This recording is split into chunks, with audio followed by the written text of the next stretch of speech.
ខ្ញុំបាទមានឈ្មោះថាថែណាជាអ្នកប្រឹក្សាពេលដែលសង្សារគេជួបគ្នា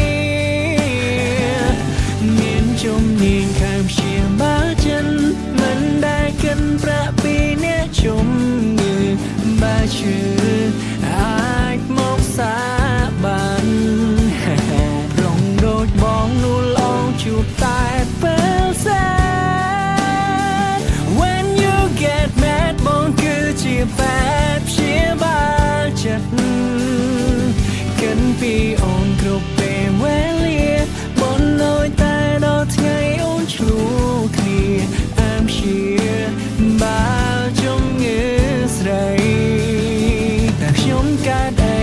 លេខក៏ថ្មីនេះនឹកគេមឡាបែងដងមកនេះស្ទើរប្រែពេលដែលឃើញអូនក្បែរគេពេលនេះខ្ញុំលងស្នេហ៍គេហើយគ្មានថ្នាំព្យាបាលឡើយសំមុខខ្ញុំហើយទៅស្នេហ៍សងសារគេដល់ឱកាសបងខ្លាំងផងឲ្យបងបាននៅក្បែរស្រីទោះក្នុងឋានៈអ្វីក៏មកนิ่งរីករាយតទួច្រៀងទាំងអួលដើមកងវ៉គេកុំសន់លែងទេអោរូបខ្ញុំអើយមេត្តាកុំប្រងើយយ៉ាងរូបខ្ញុំបែបនេះ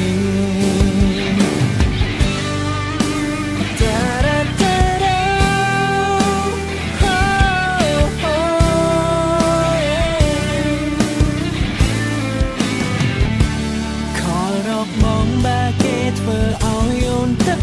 ភ្នែកមកដេកទាំងបងបើសិនមិនចង់ឃើញមុខគេបងទុំនេគ្រប់ពេលវេលាឲ្យតែជារឿងរបស់ពុំមានចាំជាបាលូនជានិចតែខ្ញុំកើតអី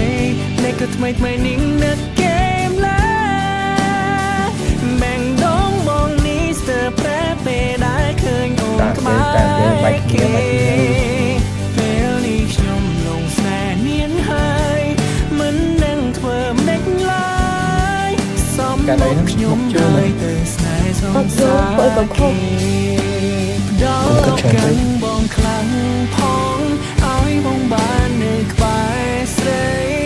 ទោះក្នុងឋានៈអ្វីក៏មកนิ่งរីករាយតទួច្រៀងទាំងអួលដើមកងវ៉គេកុំសន់លែង